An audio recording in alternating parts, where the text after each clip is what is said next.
মুসলিম হয় না জন্ম নিলেই মুসলমানের ঘরে,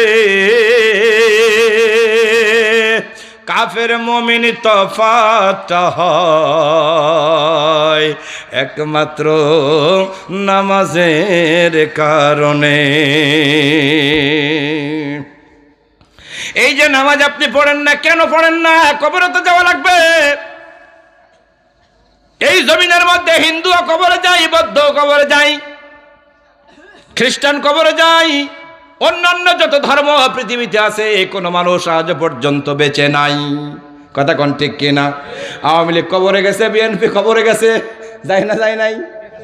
জামাত ইসলাম, চরমুনা, আটনজি, ফুরফুরা, দেওয়ানবাগ, রাজারবাগ, কুতুববাগ, শাহবাগ, যত বাঘ আছে কেউ বাদ যায় নাই। সুতরাং বিশ্বাস করো আর না করো, তোমাকেও মৃত্যুবরণ করতে হবে, তোমাকে কবরবাসী হতে হবে।